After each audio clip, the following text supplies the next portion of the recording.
Dust rolled across the road like a living thing, slithering around Mara Ellery's boots as she walked toward the town of Weaver's Ridge. She had passed through many towns in her life, as a traveling seamstress, carrying her needles, fabrics, and small dreams in a leather satchel strapped across her shoulder, but this time, she wasn't here to stay only to deliver a wedding dress. She had spent 3 weeks sewing. The bride was waiting, the payment was promised, and Mara needed the money badly. Her horse had gone lame 2 days earlier, forcing her to walk the remaining miles under the burning sun. She did not know that 4 pairs of eyes were locked on her the moment she stepped onto the main street. The Harlan brothers, Reed, Maddox, and Jeb leaned against the corral fence outside the saloon. Mean as feral dogs and twice as unpredictable. Everyone in Weaver's Ridge feared them, and those who didn't fear them learned quickly that fear was safer than courage. Unfortunately for Mara, one of them had recently been robbed while transporting gold dust. Their pride was bruised, their tempers poised like rattlesnakes, and now, desperate to regain control of their reputation, they were eager to find someone to punish. Mara walked past them, unaware. Her dressmaking tools jingled quietly in her bag. Her focus was on the modest little shop where the bride waited, her thoughts filled with lace, ribbons, and hope of earning enough to fix her horse's leg.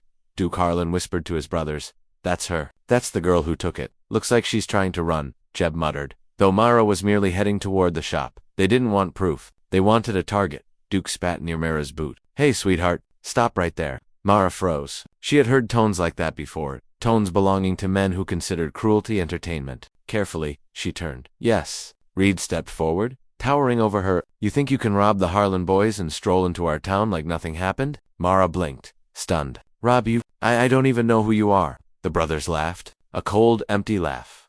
"You will," Maddox growled.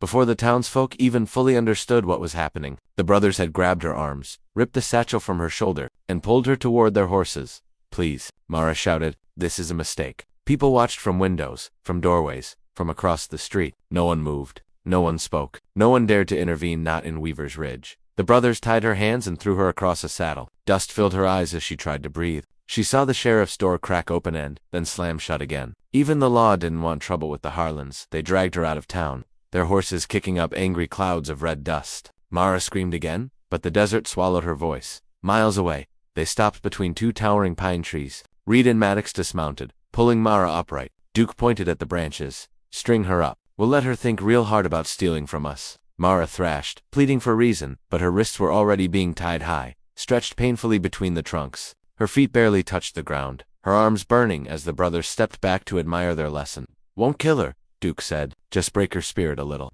As they rode away to fetch the rest of their gang, Mara hung helplessly between the trees, wind scraping her skin, terror filling her lungs. She prayed anyone, would pass through, but she didn't know help was already riding closer than she imagined. Weaver's Ridge looked like any other frontier settlement: wooden storefronts, a creaking windmill, and a sun-bleached main street, but there was something rotten beneath its surface, something Mara had sensed even before trouble found her. Fear lingered everywhere, in the cautious eyes of the townsfolk, in the sheriff's fake confidence, in the silence that followed the Harlan brothers. That fear was why no one moved when she was taken. The moment the Harlans disappeared into the hills, people slowly emerged from their hiding spots. Women swept their porches with trembling hands. Shopkeepers resumed cleaning dusty counters. A few murmured, "Poor girl," under their breath, but nothing more. No plan, no bravery, just resignation. Inside the saloon, the bartender wiped a glass with shaking fingers. "They'll let her down," he muttered to a local gambler. "They always do." Eventually, the gambler snorted, "If she's still alive." A mother herded her small daughter into their home before the child could ask questions. A cowboy who considered himself a decent man clenched his fists but didn't dare stand. He had a family, and the Harlans were not men who forgave. People learned to survive by looking away. The sheriff sat in his office, staring at the dusty badge on his desk. He had once come west filled with dreams of justice and order, but dreams didn't last long here. The Harlans owned the land, the cattle, and the fear. Trying to arrest them only meant waking up to a burning barn or a missing child. So he kept his eyes on the floor, telling himself the same lie each time: "It's not my problem."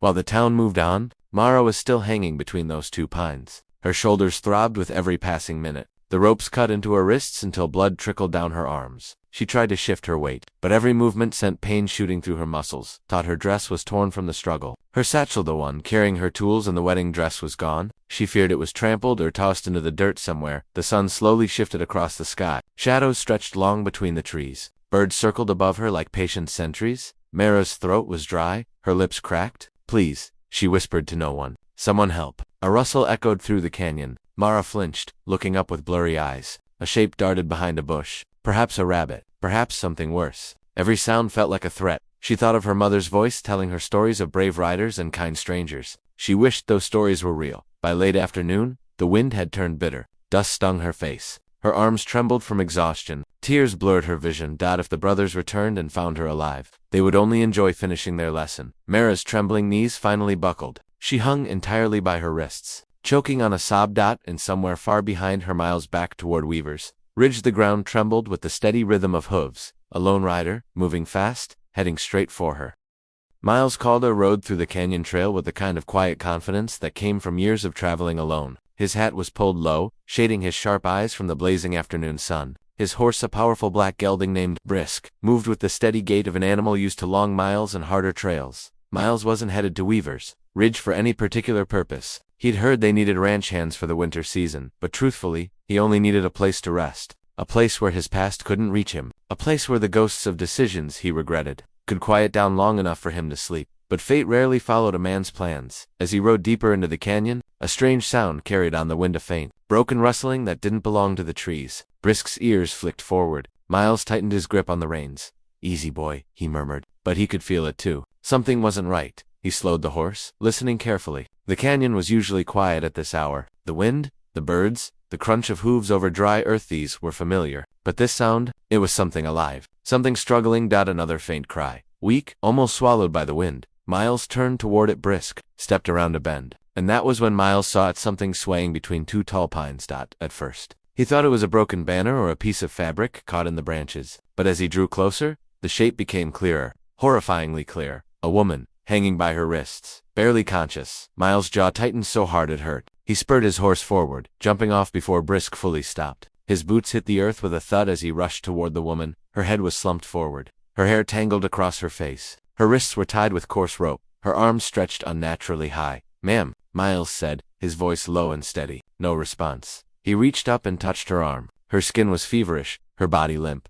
"Ma'am, can you hear me?" Her eyes fluttered weakly. She looked at him through a haze of pain and exhaustion. "Please, don't let them." Miles didn't need to hear the rest. Rage surged inside him, not loud, reckless rage, but the cold, controlled kind that sharpened a man's focus. He pulled out his knife and sliced through the ropes in one swift motion. Mara collapsed. Miles caught her before she hit the ground, lowering her gently. Her breathing was shallow, her lips cracked. She was dehydrated, terrified, and bruised. "Who did this to you?" he asked quietly. Her voice trembled. "Harlan brothers." Miles closed his eyes for a moment. The Harlans, he knew the type. He'd met their kind on too many roads, men who mistook cruelty for power, men who believed no one would stand in their way. He looked down the path the brothers had ridden. "I'm here now," he said. "They won't touch you again." He urged his horse closer, preparing to lift her onto the saddle. But then hoofbeats thundered in the distance. The brothers were coming back. The sound of hoofbeats echoed like rolling thunder through the canyon. Miles stiffened. Mara's breath hitched, eyes widening with renewed terror. No, they're coming back," she whispered. Her voice quivered with the memory of their laughter, their cruelty. Miles gently placed a hand on her shoulder. "You're safe. They won't get near you again." He meant it. He'd seen enough brutality in his life to recognize when a line had been crossed. And this wasn't just a line, it was a canyon carved deep with injustice.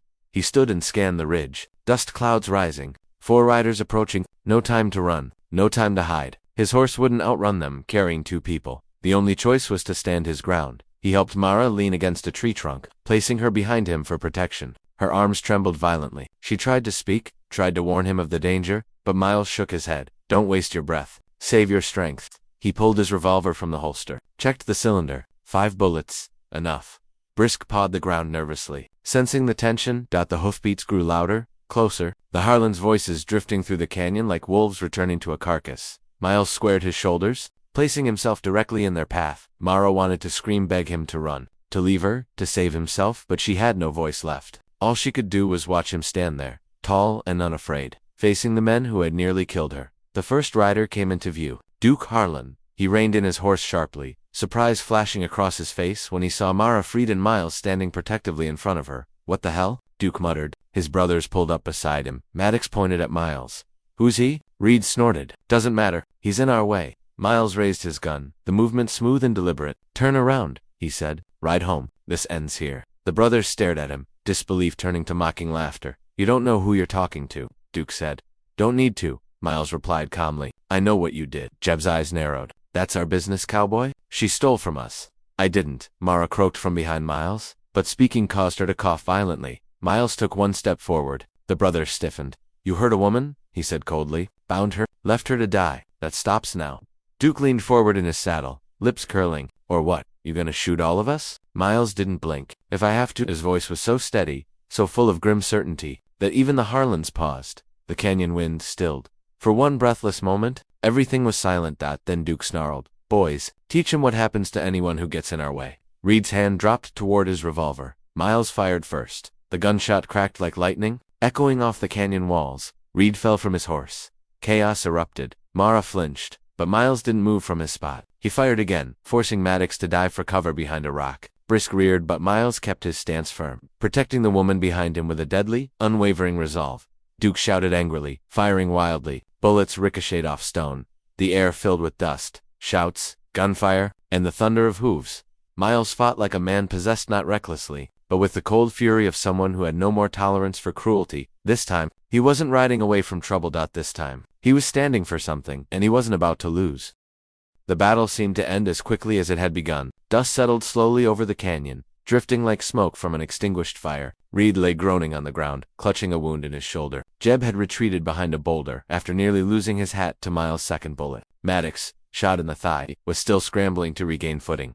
Duke Harlan was the only one still mounted, rage painted across his face. You've got no idea what you've just done, Duke snarled. His horse stamped nervously beneath him, sensing the fury coursing through its rider. Miles didn't lower his gun. His stance was steady, boots planted firmly in the dirt. I did what was right, he said. Right. Duke barked out a harsh laugh. You don't get to talk about right. This girl stole from us. She cost us more than you could imagine. She didn't steal anything, Mara cried, though her voice cracked mid-sentence. Duke sneered. Then why did we find her sneaking through our territory, huh? Carrying a bag full of God. Miles' eyes flicked to the ground near a scrub bush. Myers' torn satchel lay there, half trampled but clearly filled with nothing more threatening than cloth and thread. The truth was plain to see, but Duke wasn't interested in truth. That's enough, Miles said sharply. It's over. Over, Duke spat. Boy, you have no clue who you're dealing with. The remaining brothers regrouped, limping toward their horses. Maddox climbed into his saddle with difficulty. Jeb said nothing, eyes burning with humiliation and rage. They were injured, but not defeated. And Duke was far from finished. You think you're some kind of hero? Duke said, leaning forward. This ain't a fairy tale. You can't just wander into our land and change the rules. Miles' voice dropped to a dangerous calm. Then I'll break the rules. A dangerous silence followed. Miles turned just enough to address Mara. Getting you out of here. But the Harlans weren't letting her go easily. Duke snapped his reins. His horse lunged forward. Miles fired again. The bullet struck the ground inches from the horse's hooves. The animal reared violently, nearly throwing Duke off. Mara gasped. Miles stayed steady, aiming directly between Duke's eyes. You take one more step toward her, Miles warned, and I won't miss next time. The other brothers froze. They'd never seen someone stand up to Duke. Most men lowered their heads, begged, pleaded, but this stranger, this lone rider, was willing to die, to protect a woman he didn't even know. That made him dangerous. All four brothers understood that now. Duke glared at Miles, fists clenched around the reins. His breath came fast through gritted teeth. You're making enemies you can't outrun. I'm not running, Miles replied. Duke hesitated just for a heartbeat, but it was enough. He yanked his horse around. Mount up, he snapped at his brothers. Red groaned but obeyed. Jeb scowled. Maddox spat blood into the dirt. We'll be back. Duke snarled over his shoulder. And next time, you won't be standin' when we're done. The Harlans rode off, wounded but still dangerous. Miles watched until they disappeared over the ridge. Only then did he lower his gun. He turned to Mara, who was trembling violently from exhaustion, shock, and fear renewed. Her wrists were bleeding. Her knees were shaking so hard she could barely stand. Miles stepped toward her gently. Let's get you out of here. Mara looked up at him through tear-filled eyes. For the first time since the ordeal began, she felt a spark of safety, a spark of hope. Miles knew they didn't have much time. The Harlans wouldn't retreat for long, not with their pride wounded and blood spilled. They'd return with more men, guns, and fury. He had to get Mara away from the canyon. Gently, he lifted her into his arms. She tensed at first, instinctively recoiling from any touch after the horrors she endured. But then she felt the steadiness of his grip, the careful way he supported her weight, and she relaxed just slightly. I've got you, Miles murmured. Brisk, though agitated, stood patiently as Miles carefully lifted Mara onto the saddle. She winced as her wrists brushed the leather, raw skin stinging at the contact. Miles tied the loose ends of the cut ropes around her arms as makeshift bandages. It wasn't perfect, but it stopped the worst of the bleeding. Hold on, he said softly. Mara nodded weakly as Miles swung into the saddle behind her. A new sound echoed in the distance. More HOOFBEATS. Faster, angrier. The brothers had rallied. Miles cursed under his breath. They couldn't even give us 5 minutes. He turned Brisk away from the ridge. Hold tight. Mara clung to the saddle horn as Brisk leaped forward. The horse galloped down the trail, weaving through rock formations and dodging thorn bushes. But the canyon narrowed ahead, a single choke point, perfect for an ambush. Miles slowed the horse. Stay low, he warned. Mara ducked instinctively against his chest. The Harlans appeared on the ridge above them, Duke in the lead. His brothers beside him, reinforcements followed behind them. 8 men in total now. Duke's voice boomed through the canyon. You think you can take what's ours and ride away? Miles turned Brisk sideways, positioning himself between Mara and the incoming riders. He slid off the saddle, helping her lean against the canyon wall. Stay behind me, he said. What are you doing? Mara whispered desperately. There's too many. Miles didn't answer. He stepped forward into the center of the narrow pass, boots sinking into the dust. He stood tall, gun lowered but ready. The Harlans slowed their horses. 8 against 1, Duke grinned. Look at you, playing hero. Miles lifted his chin. I'm just doing what you should have done, leaving a woman alone. Jeb spat into the dirt. She knows something. She saw something. That's why she was sneaking around. I wasn't sneaking, Mara whispered, voice barely audible. Miles didn't look back at her, but his voice sharpened with deadly calm. You're lying, and we both know it. The Harlans laughed at his boldness. Then Miles bent down, slowly, deliberately, and drew a straight line in the dirt with the tip of his boot, a silent challenge, a warning, a boundary. He straightened, eyes locked on Duke. Cross that line, he said, voice barely above a whisper, and you'll regret it. The canyon grew deathly still. Mara held her breath. Duke sneered. You really think one man can stop us? Miles' hand hovered near his holster. I think, he said quietly, that the first man who crosses it dies. Every brother shifted in the saddle. Every horse snorted. Uneasily, every breath of wind seemed to vanish. Duke's pride, flared and pride, was deadlier than bullets. He nudged his horse forward. One hoof crossed the line. Miles drew. The canyon exploded with gunfire, and the Harlans realized that Stranger wasn't bluffing. He was faster than all of them. Gunfire tore through the canyon like thunder, splitting the earth. The first shot struck the dust near Duke's boot. Miles had intentionally missed by inches, forcing the horse to rear. Duke lost balance, grabbing the saddle horn to keep from falling. Maddox tried to fire next, but Miles' second bullet clipped his gun hand. The weapon clattered to the rocks below as Maddox shouted in pain. Chaos erupted. The Harlans and their men scrambled for positions, dismounting or ducking behind rocks. Miles moved with lethal precision, each shot calculated, purposeful, controlled. This wasn't wild gunplay. This was a man who had been forced into too many fights and learned to survive every one of them. Brisk trotted backward, positioning himself as a shield for Mara. She hunched low, arms wrapped around her stomach. Praying silently, a hired gun on the ridge fired at Miles, missing by inches. Stone fragments exploded near his face. Miles dove behind a boulder, reloaded with lightning speed, and shot the man clean off his horse. Duke screamed, "Kill him! Kill the bastard!" Miles sprinted between rocks, using the terrain to his advantage. He shot Jeb's hat clean off his head, then fired again, grazing his leg. Jeb collapsed with a yell. 2 hired guns tried flanking him. Miles rolled across the ground, firing mid. One man spun and fell. The second fled, dropping his rifle. The canyon filled with echoes of pain, fury, and ricocheting bullets. Then silence. Smoke drifted from Miles' revolver. His chest rose and fell steadily,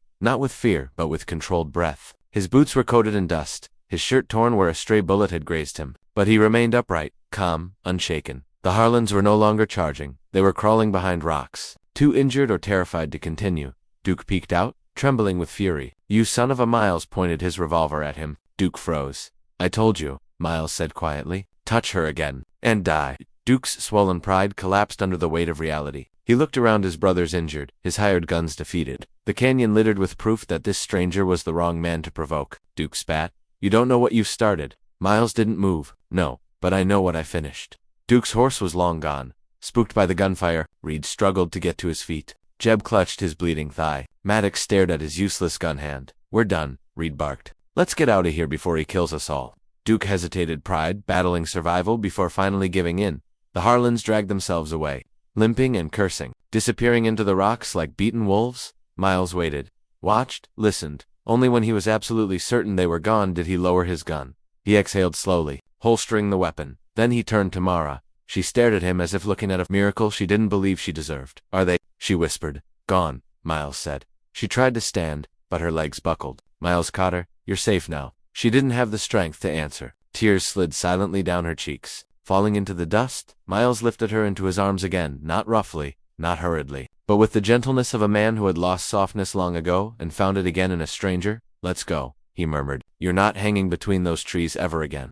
The sun dipped low as Miles carried Mara out of the canyon. Shadows stretched long across the dirt path. The silence that followed the shootout felt fragile, like a thin layer of peace laid over the violence they'd escaped. Mara rested against his chest, her breathing shallow but steadier now. She wasn't fully conscious, drifting in and out, murmuring fragmented words. "Thank you. Please, don't leave me." Miles tightened his hold. "I won't." Brisk walked close beside them, exhausted but obedient. The horse seemed to understand the gravity of the moment. Miles headed toward an old homestead, a few miles outside Weaver's Ridge. He had rented it from a rancher 2 weeks earlier, planning to stay only temporarily, but tonight it would serve as a refuge by the time they reached the cabin.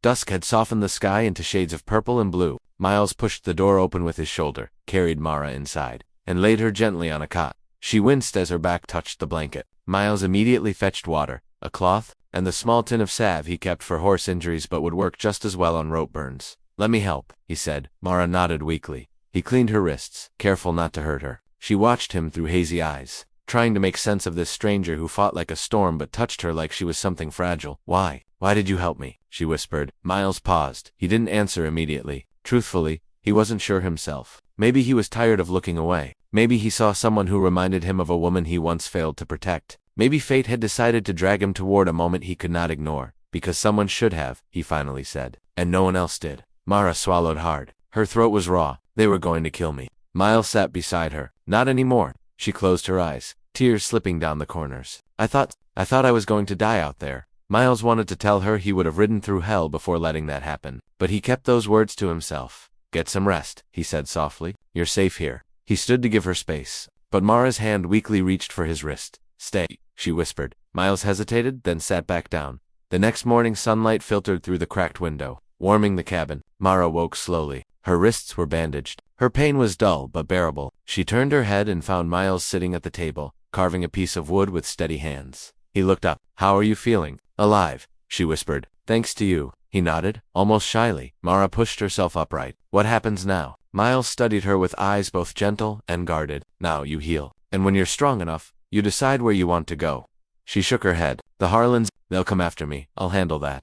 "You can't fight them forever," she whispered. Miles leaned forward, his voice steady. "I don't have to. They'll back down." She stared at him, realizing something she hadn't allowed herself to consider. She wasn't alone anymore, and Miles wasn't. Just a stranger who saved her. He was a man who stood between her and death without hesitation. A man who would stand there again if needed. She felt a fragile spark of something she hadn't felt in years. Hope. Miles watched her quietly, almost as if he felt the spark to, but he didn't push it. He simply said, "You're safe now, Mara, and you're not going anywhere alone." For the first time since she'd been tied between those trees, she believed it.